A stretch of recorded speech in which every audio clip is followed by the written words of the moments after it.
ഈശോ മിശിഹായ്ക്ക് സ്തുതിയായിരിക്കട്ടെ. വിശുദ്ധ യോഹന്നാന്റെ സുവിശേഷം 6-ാം അധ്യായം 37-ാം തിരുവചനം. പിതാവ് എനിക്ക് നൽകിയവരെല്ലാം എൻ്റെ അരികിൽ വരും, എൻ്റെ അരികിൽ വരുന്നവരെ ഞാൻ ഒരിക്കലും തള്ളിക്കളയുകയില്ല. മനോഹരമായൊരു വചനമാണ്. ഇന്ന് നമ്മൾ സ്വന്തമാക്കേണ്ട വചനമാണിത്. നമ്മൾ എപ്പോഴെങ്കിലും നമുക്ക് യേശുവിനെ തേടി പോകുന്നുണ്ടെങ്കിൽ അതിൻ്റെ അർത്ഥം പിതാവ് നമ്മളെ ആകർഷിക്കുന്നു എന്നുള്ളതാണ്. അങ്ങനെയെങ്കിൽ വചനം തുറന്ന് പറയുകയാണ്, എൻ്റെ അരികിൽ വരുന്നവരെ ഞാൻ ഒരിക്കലും തള്ളിക്കളയില്ല.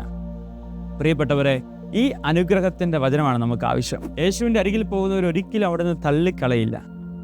പിതാവായ ദൈവത്തോട് പുത്രൻ കേണപേക്ഷിച്ചപ്പാ കഴിയുമെങ്കിൽ ഈ പാനപാത്രം ഒന്ന് മാറ്റിത്തരണമേ എന്ന്. പക്ഷേ അപ്പൻ മാറ്റിക്കൊടുത്തില്ല. നമ്മൾ വിചാരിച്ച് എന്ത് ക്രൂരനായ അപ്പനാണ്, എന്ത് ചതിയനായ അപ്പനാണ്. പക്ഷേ അപ്പന് വലിയ പദ്ധതിയുണ്ട്.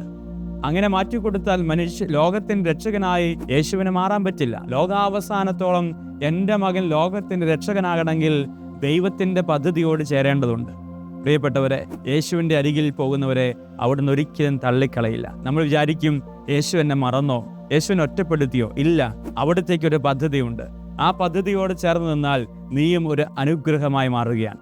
ഈ വചനത്തിൻ്റെ ശക്തിയാൽ ഈശോയെ, എല്ലാ പ്രതിസന്ധിയുടെ നടുവിലും എനിക്ക് നിന്നോട് ചേർന്ന് നിൽക്കാനുള്ള കരുത്തേകണമേ നമുക്ക് പ്രാർത്ഥിക്കാം. വചനം നമുക്ക് പഠിക്കാം, മറ്റുള്ളവർക്ക് പങ്കുവയ്ക്കാം. ദൈവം അനുഗ്രഹിക്കട്ടെ. ആമേൻ.